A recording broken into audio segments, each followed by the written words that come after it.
de l'honneur pour vivre dans l'excellence. Et pour définir l'honneur, qu'est-ce que c'est l'honneur ? Donc c'est l'ensemble de principes moraux qui incitent à ne jamais accomplir une action qui fasse perdre l'estime de soi à quelqu'un.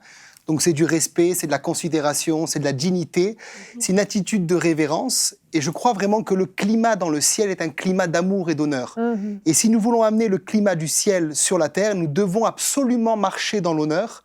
On voit dans Apocalypse 5, verset 13, il est écrit que toutes les créatures qui sont dans le ciel, sur la terre, sur la mer, tout ce qui s'y trouve, je les ai entendus qui disaient à celui qui est assis sur le trône et à l'agneau, soit la louange, l'honneur, la gloire et la force au siècle des siècles.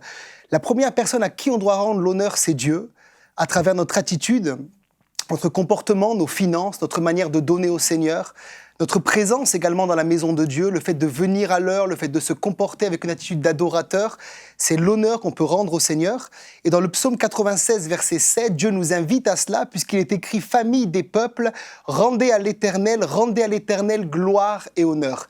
Et je crois qu'on peut rendre à Dieu de l'honneur de manière religieuse, mais ce n'est pas du tout ça dont Jésus parle, puisque Jésus dit qu'on peut l'honorer des lèvres, mais notre cœur peut être loin de lui. Mais c'est de tout notre cœur que nous sommes appelés à rendre honneur à Dieu comme un Père. Et je crois que c'est tellement, tellement important. Et Dieu va promettre une chose, il va dire que si nous l'honorons, il va nous honorer également en retour. La deuxième, c'est les croyants. La deuxième personne à qui je dois rendre honneur, c'est les croyants, l'Église de Jésus. Et je crois que Paul l'encourage dans Romains 12, verset 10, quand il dit « Par amour fraternel, soyez pleins d'affection les uns pour les autres, par honneur, usez de prévenance réciproque. » Lorsque je rentre dans l'église, est-ce que je salue mon frère? Est-ce que je le respecte? Est-ce que je lui donne de l'honneur? Par exemple, j'encourage souvent les gens, quand ils mettent les enfants à l'école du dimanche, à prendre le temps de dire merci simplement aux moniteurs, ceux qui font la sono, ceux qui montent, ceux qui démontent, le groupe de louanges. Et si on marche dans l'honneur dans l'église locale, on va créer un climat favorable pour recevoir la parole et voir de plus en plus de miracles. Amen. Parce que le Saint-Esprit se plaît dans un climat d'honneur. Et j'ai remarqué que dans la francophonie, c'est vraiment quelque chose qui manque, et Dieu nous encourage dans les églises en France et autres à marcher dans l'honneur les uns envers les autres dans la communion fraternelle. Également l'honneur pour les ministères. Je rappelle que les ministères sont des ministères dons dans le royaume de Dieu, ils sont donnés comme des cadeaux pour l'Église.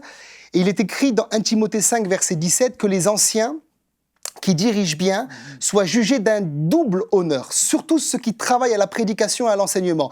Il n'est pas dit d'un honneur, mais d'un double honneur. Parce que dans le royaume, nous n'avons pas tous les mêmes responsabilités. On est tous égaux, oui, Dieu nous aime tous, il ne fait exception de personne, mais les ministères seront jugés plus sévèrement par rapport à la responsabilité qu'ils ont reçue. C'est comme dans une armée. Il y a des soldats, il y a des généraux, il y a des caporals, il y a des maréchaux, et les ministères dont sont des maréchaux, des généraux, donc il faut les traiter de cette manière-là. Et je crois que si on ne donne pas l'honneur à un ministère, on va se priver de l'onction qui est sur le ministère. Si on marche dans le déshonneur, on critique son pasteur, on critique les anciens, etc., on ne pourra pas recevoir la parole de Dieu lorsqu'ils vont l'annoncer.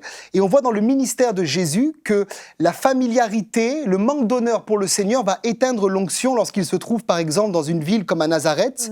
Dans Marc 6, versets 4 à 6, il est écrit qu'un prophète n'est méprisé que dans sa patrie, parmi ses parents et dans sa maison. Il ne put faire là aucun miracle, si ce n'est qu'il imposa les mains à quelques malades et les guérit, et il s'étonnait de leur incrédulité. Donc on sait que Jésus avait une onction sans mesure, il aurait dû avoir des miracles à Nazareth, mais à cause du comportement des gens de la ville, le déshonneur a fait que Jésus n'a pas pu agir dans cette ville. Je crois également qu'on peut honorer tous les hommes, puisque dans 1 Pierre 2, verset 17, il est dit « Honorez tout le monde, aimez les frères, craignez Dieu, honorez le roi ». Et c'est un merveilleux moyen d'évangélisation. Lorsque, par exemple, votre coiffeur vous coupe les cheveux, vous pouvez lui laisser un pourboire, la serveuse, le serveur, faire un sourire, honorer la caissière, honorer ses voisins, honorer les gens de son immeuble. Quand vous faites ça, vous reflétez Christ. Nous sommes appelés à marcher dans l'honneur parce que nous sommes des ambassadeurs du royaume de Dieu. Donc nous représentons le royaume de Dieu sur la terre, et comme le climat du ciel, c'est un climat d'honneur, lorsque nous marchons dans l'honneur avec les gens, nous montrons de quel royaume nous appartenons. Et enfin, je crois que c'est important d'honorer également ses parents. Dans Éphésiens 6, verset 2, Paul va reprendre une parole de l'Ancien Testament, il va dire « Honore ton père et ta mère ». C'est le premier commandement suivi avec une promesse. Et c'est tellement triste de voir que des gens vont honorer leurs parents le jour de leur décès.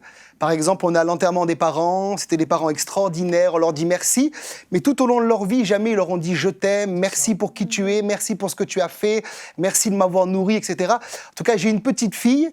Et lorsque j'ai eu cette fille, le Saint-Esprit m'a convaincu que je n'avais pas assez honoré mes parents. Je me suis repenti de ça. Et depuis, vraiment, je dis souvent merci à ma mère pour ce que tu as vécu pour moi. La nuit, tu te levais, tu me donnais le biberon, tu m'as aimé, merci à mon père, etc. Et je crois que nous devons rendre absolument l'honneur à nos parents. Et si ce n'est pas le cas, on peut encore le faire pendant qu'ils sont vivants. Après, c'est trop tard. Donc, c'est la culture de l'honneur. Et cette culture-là va nous amener dans l'excellence. C'est la mentalité du royaume. Retrouvez la suite de ce programme dans l'émission Bonjour chez vous sur ENCI TV.